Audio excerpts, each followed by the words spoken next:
Mesmo sendo um conhecimento bem simples, muitos profissionais até bem experientes têm alguma falha no conhecimento sobre a higienização das mãos. Estudos mostram que mesmo sendo uma técnica que dura poucos segundos para ser realizada, ela possui baixa aderência entre os profissionais de saúde. Mas e você? Você sabe a forma correta de fazer a higienização das mãos? Você sabe todos os pontos que se relacionam com esse tema, né?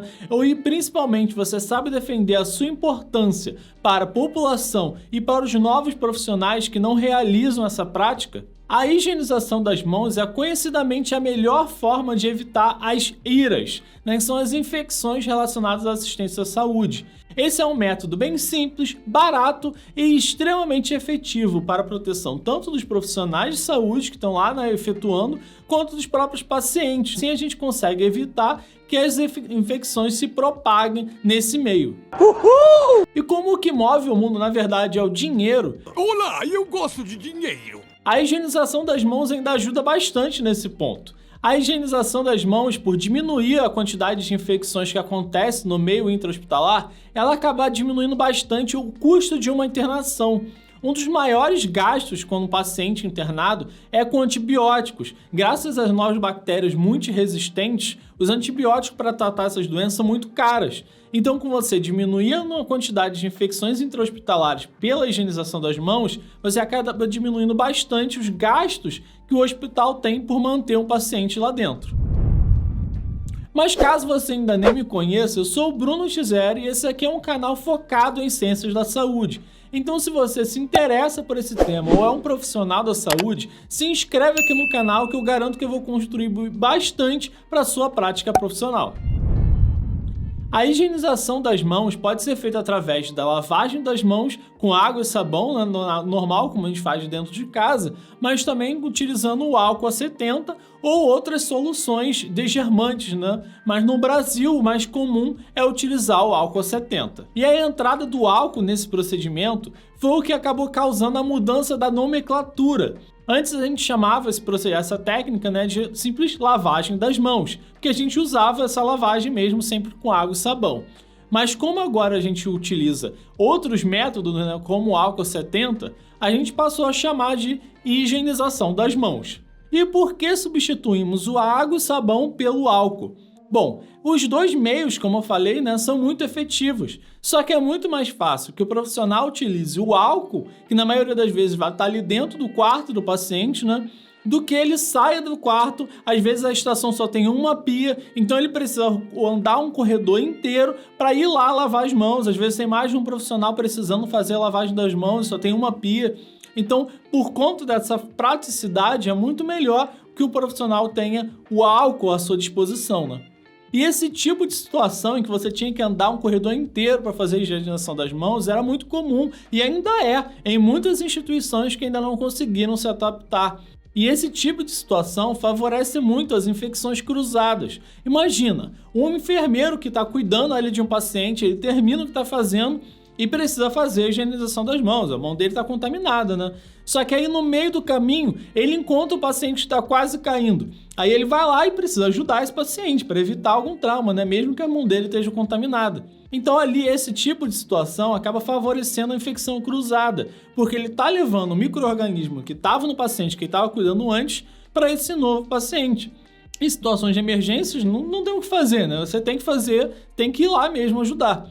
Só que isso teria sido facilmente resolvido se no quarto do primeiro paciente tivesse lá o álcool para ele lá fazer a higienização das mãos. Então ele teria feito a higienização das mãos e estaria voltando para a estação dele, só que aí no meio ele veria esse segundo paciente e iria ajudar. As mãos dele já estavam higienizadas, não teria problema nenhum. Então essa simples mudança, né, de lavagem das mãos para a higienização com álcool facilita muito na questão de evitar as infecções cruzadas.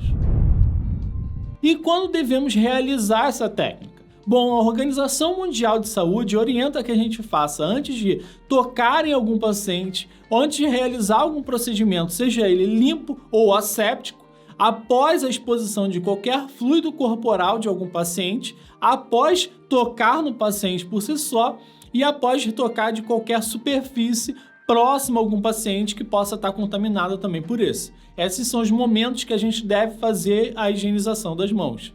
Então aqui você já percebe uma grande falha da lavagem das mãos, né? O procedimento antigo com água e sabão. Caso você não tenha uma pia para fazer a lavagem das mãos no próprio leito do paciente, essa preconização da Organização Mundial de Saúde acaba ficando impossível de ser realizada. A gente viveria num grande looping entre lavar as mãos, fazer alguma coisa, lavar as mãos, fazer alguma coisa, porque não dá tempo, você não consegue realizar essa lavagem das mãos entre os procedimentos. Então, por isso que mesmo a lavagem das mãos durando poucos segundos, ela acaba tendo uma baixa aderência entre os profissionais de saúde por conta dessa complicação. Então, como é que é a técnica em si da lavagem das mãos? Você deve abrir a torneira, essa pia deve ser grande o suficiente para que você consiga lavar as mãos sem tocar na pia em si, né? Ela tem que acomodar a sua mão ali, uma parte do punho, sem que você se contamine na própria pia.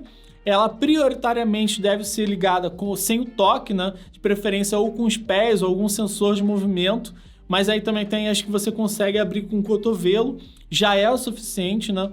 Você deve aplicar uma quantidade de sabonete líquido, não pode ser em barra, suficiente para cobrir todas as superfícies da sua mão. Cada fabricante vai ter uma quantidade diferente, que aí a sua comissão da sua instituição, né, a comissão de infecção hospitalar, vai ser responsável por dizer o quanto você precisa utilizar. Aí você tem que ver as normas da sua instituição. Você deve ensaboar as palmas das mãos, friccionando elas entre si, esfregando a palma da mão direita no dorso da mão esquerda e entrelaçando os seus dedos, né? Em seguida você vai lavar a outra mão. Após lavar o dorso da mão e a palma da outra, né? Você deve lavar o dorso dos dedos contra a palma da mão oposta, dessa forma que eu estou demonstrando no videozinho aqui em cima. Depois você deve lavar o polegar e em seguida a ponta dos dedos e as unhas. E por último, você deve lavar os dois punhos e enxaguar as mãos, né, e retirar todo o resíduo de sabonete que ficou ali. Além de secar com papel toalha, e se a torneira não for do tipo que desliga, né, que você consegue desligar sem um contato, você pode utilizar o próprio papel toalha que você utilizou para secar as mãos para fechar a torneira depois.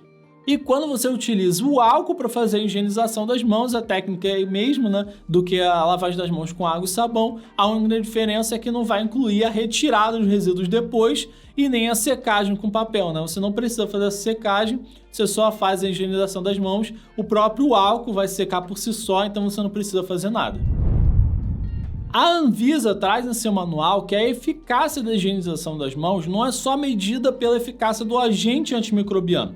Ou seja, né, ela não é só medida pela eficácia da água e sabão ou só a eficácia do álcool, e sim uma razão entre a capacidade antimicrobiana dela com a capacidade de adesão que essa técnica tem pelos profissionais.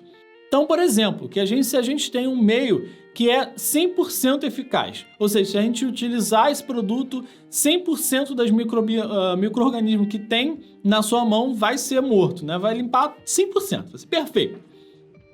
Mas que para cada utilização você tem que ficar com a mão ali, sei lá, 10 minutos.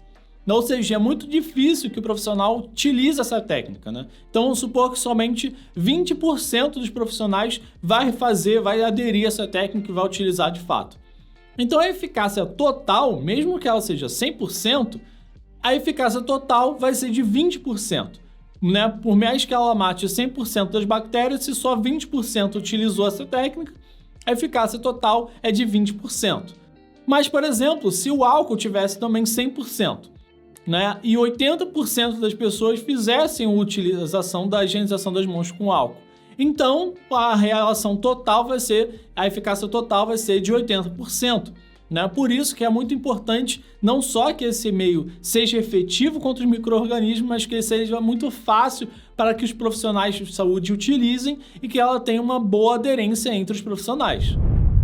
Então, a instituição, através da Comissão de Infecção Hospitalar, deve se responsabilizar por aumentar a aderência desses profissionais. Não através de cobranças e punições, né? Porque isso só faz com que os profissionais mintam, dizendo que está tudo perfeito, está tudo maravilhoso, mas na verdade está uma merda, eles não estão fazendo nada, porque está mal posicionado o álcool, né? Então a comissão de infecção hospitalar deve ser responsabilizada por ir lá no setor, conversar com os profissionais para ver, de repente, a quantidade de álcool não está sendo suficiente ali para a estação, ou o posicionamento dos recipientes está muito ruim, né? É muito difícil do profissional sair do que ele está fazendo e ir lá para onde está, às vezes está muito distante, né? Então essa conversa entre a equipe de saúde com a comissão de infecção hospitalar deve funcionar muito bem. Mas a instituição deve promover isso não porque ela é boazinha, mas sim porque esse tipo de técnica diminui muito os custos intra-hospitalares, né? Como eu falei, o gasto com infecções é muito grande dentro do hospital. Então, se a instituição promove essas campanhas, né, essa ação junto com a comissão de infecção hospitalar, ela acaba diminuindo muito os gastos com os pacientes e isso acaba se revertendo na forma de verba. Então isso também é uma tarefa muito importante do enfermeiro que está lá trabalhando na comissão de infecção hospitalar, demonstrar para os gestores que um gasto maior com álcool, com dispensa com álcool, na verdade não é um gasto, né? E sim uma economia que vai ser feita no futuro, né? Com os gastos que a infecção poderia causar. Bom, era mais ou menos isso que eu queria falar sobre a higienização das mãos. Esse é um tema de grande importância para todos os profissionais da área de saúde e eu espero que tenha ficado bem claro aqui o que eu quis passar. E caso tenha ficado alguma dúvida, escreve aqui nos comentários que eu leio muito rápido e respondo todos com muito prazer. Bom, um grande abraço e até o próximo vídeo. Tchau!